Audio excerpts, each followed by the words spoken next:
دنیا کے سفر سے دلچسپی رکھنے والے تمام ساتھیوں کو میری طرف سے السلام علیکم۔ آج میں آپ لوگوں کو لے کر جاؤں گا جنوب مغربی یورپ میں موجود دنیا کے ایک پرامن ملک اسپین میں، جسے اسپانیہ بھی کہا جاتا ہے۔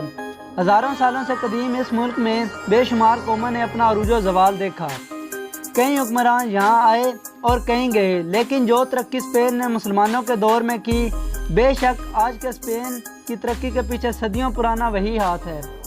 جب اسپین کو افریقہ کے ایک مسلم اور وقت کے ہر دل عزیز حکمران طارق بن زیاد نے شکست دے کر آنے والی 6 صدیوں کے لیے اسے مسلمانوں کے حوالے کر دیا۔ مسلمانوں کے دور میں اسپین کو اندلس کے نام سے بھی جانا جاتا تھا، جسے جرمن لوگ واندلس کے نام سے کہتے ہیں۔ مسلمانوں کے دور میں جو تھوڑے جزیرے فتح ہونے سے رہ گئے تھے، جن پر مکمل آبادی کرسچن کی تھی، آہستہ آہستہ مل کر مسلمان حکومت کے خلاف بغاوت کرنے لگے۔ مسلمانوں کے آخری دور میں مسلمان حکمرانوں کی ناآپسی اتفاقیوں کا نتیجہ یہ نکلا کہ اندلس کو چھوٹی چھوٹی ریاستوں میں تقسیم ہونا پڑا۔ 12ویں صدی کے اختتام پر کئی جزیروں پر رومن کیتھولک فرقے سے تعلق رکھنے والے مسیحی حکمرانوں نے اپنی بادشاہت قائم کی۔ مسلمان حکمران بھی اندر سے ٹوٹ چکے تھے۔ مسلمانوں اور کرسچن نے اتحاد سے ملک کو چلانے کی کوشش کی، لیکن یہ تجربہ کامیاب نہ ہو سکا، کیونکہ آزادی کی آوازیں دن بدن بلند ہوتی جا رہی تھی اور بغاوت اپنے عروج پر تھی۔ لہذا مسلمانوں کو یہ ملک 1492 کو چھوڑنا پڑا، اور جو مسلمان شمالی افریقہ کی طرف بھاگنے میں کامیاب ہوئے، صرف وہی زندہ بچے، باقی مسلمانوں کو مار دیا گیا۔ کہیں ایک نے اپنا مذہب اسلام سے کیتھولک کرنے کی کوشش کی کہ شاید وہ بچ جائیں، لیکن اسپانیہ کی فوجوں کی جانب سے سب کو قتل کر دیا گیا۔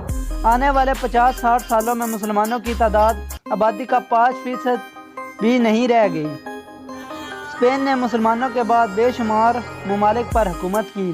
دنیا میں جتنے بھی ممالک اپنا انڈیپینڈنس ڈے مناتے ہیں، ان میں سے 58 یونائٹڈ کنگڈم سے آزاد ہوئے تھے، 26 فرانس سے، 21 رشیا سے اور 21 اسپین سے آزاد ہوئے تھے۔ اسپین کا official name kingdom of Spain ہے۔ اسپین کے بارے میں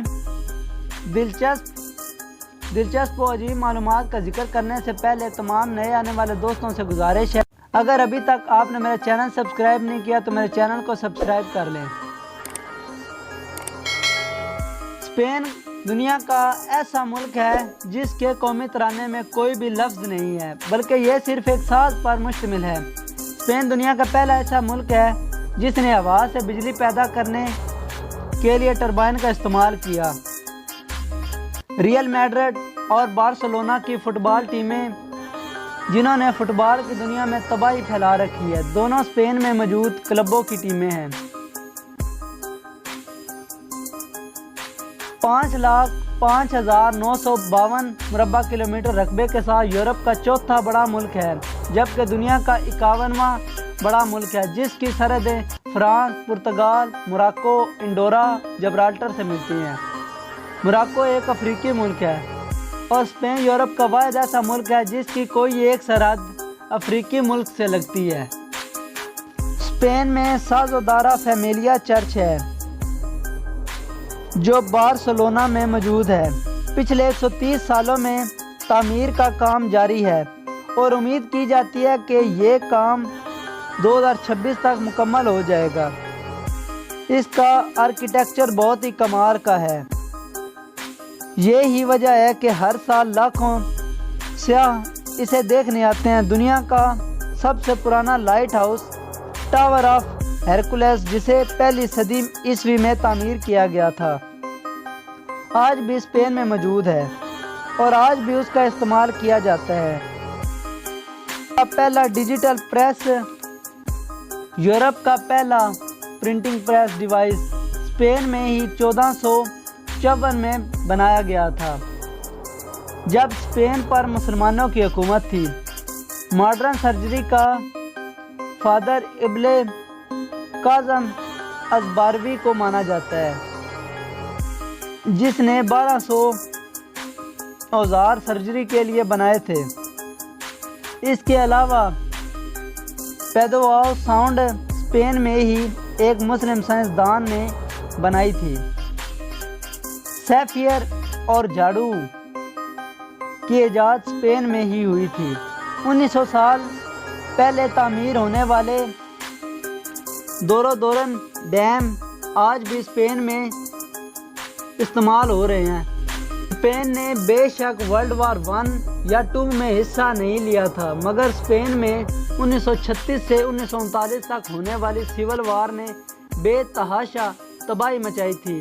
اس جنگ میں تقریباً 5 لاکھ افراد موت کی وادی میں اتر گئے۔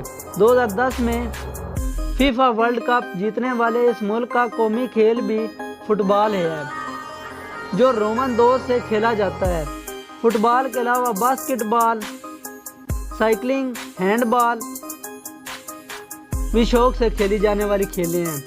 دنیا میں سب سے چھوٹی عمر میں بادشاہ بننے والا 13واں الفونسو بادشاہ اسپین میں ہی تھا۔ 1894 میں جب اسپین فلپائن پر قابض تھا تو جاپان نے فلپائن کو خریدنے کے لیے 40 ملین پاؤنڈ اسپین کو پیشکش کی تھی، لیکن پھر اسی عرصے میں امریکہ نے اسپین پر ہونے والی جنگ میں امریکہ نے فلپائن کو اپنے قبضے میں لے لیا تھا۔ فرانس، جرمنی، آسٹریلیا، اسپین اور نیدرلینڈ یہ ایسے ممالک ہیں جہاں پر میکڈونلڈ برانچز پر بار بھی صرف کی جاتی ہے۔ اسپین، بیلجیم، پرتگال اور فرانس میں ہر مرنے والے شخص پر اپنے ایک جسمانی اعضاء کا عطیہ دینے کا پابند ہوتا ہے، اس شرط پر نہیں کہ اگر وہ مرنے سے قبل عطیہ کرنے سے انکار کر دے۔ اسپین کی اتنی آبادی نہیں ہے جتنے ہر سال وزٹر یہاں آتے ہیں۔ 2017 میں 75 ملین لوگوں نے اسپین کا وزٹ کیا۔ اسپین میں سیاحوں کی آمد کی بڑی وجہ اسپین میں موجود 44 یونیسکو ورلڈ ہیریٹیج سائٹ کا بھی ہونا ہے، اور اسپین کو خدا کی دی گئی قدرتی خوبصورتی بھی ہے۔ سگریٹ کی ایجاد بھی 17ویں صدی عیسوی میں اسپین میں ہوئی تھی۔ خلابازوں کا پہلا بنایا جانے والا سوٹ 1935 میں اسپین میں ہی بنایا گیا تھا۔ شہر میں منعقد ہونے والا ایک تہوار لا ٹوماٹینا اگست کے آخری دنوں میں منایا جاتا ہے۔ اس دن ہزاروں لوگ اس جگہ پر اکٹھے ہوتے ہیں جہاں پر لاکھوں کی تعداد میں پہلے سے ٹماٹر جمع کیے ہوتے ہیں۔ لوگ ایک دوسرے پر ٹماٹر مار کر اس فیسٹیول سے مزے لیتے ہیں۔ بل اسپین کا قومی جانور ہے۔ جولائی کے مہینے کے آخری دنوں میں اسپین میں ہونے والا بل رننگ فیسٹیول اسپین کا سب سے مشہور فیسٹیول ہے۔ اس فیسٹیول کو منانے کے لیے ہر سال 10 لاکھ کے قریب افراد پورے اسپین سے جمع ہوتے ہیں۔ ہر سال اس فیسٹیول کا انعقاد کیا جاتا ہے اور اب تک لاکھوں افراد اس جان لیوا فیسٹیول میں اپنی جان ہار چکے ہیں۔ اسپین میں لٹریسی ریٹ 58% کے قریب ہے۔ اینیبل ایگل اسپین کا قومی پرندہ ہے۔ اپنی اکانومی کے لحاظ سے اسپین دنیا کا 12واں سب سے امیر ملک ہے۔ اسپینش نام سے دنیا میں کھائی جانے والی ڈش کو اسپینش لوگ بنانا بھی نہیں جانتے۔ اسپین اور پرتگال کے بارڈر پر دریا کے اوپر 150 میٹر لمبی زپ لائن بنائی گئی ہے، جس کی مدد سے 60 سیکنڈ میں بارڈر کو کراس کیا جاتا ہے۔ دوستوں، یہ تھی اسپین کے بارے میں دلچسپ معلومات پر مبنی ایک ویڈیو۔ اسپین کی تفریحی مقامات اور اسپین کے ویزے کے حصول کے بارے میں ہم آپ کو اسپین پر بنائی جانے والی اگلی ویڈیو میں بتائیں گے۔ آج کی یہ ویڈیو آپ دوستوں کو پسند آئی ہو تو اس ویڈیو کو اپنے دوستوں کے ساتھ شیئر کریں اور میری حوصلہ افزائی کے لیے میری ویڈیو کو لائک کر دیں۔ اگلی ویڈیو کے لیے مجھے دیں اجازت۔ اللہ نگہبان۔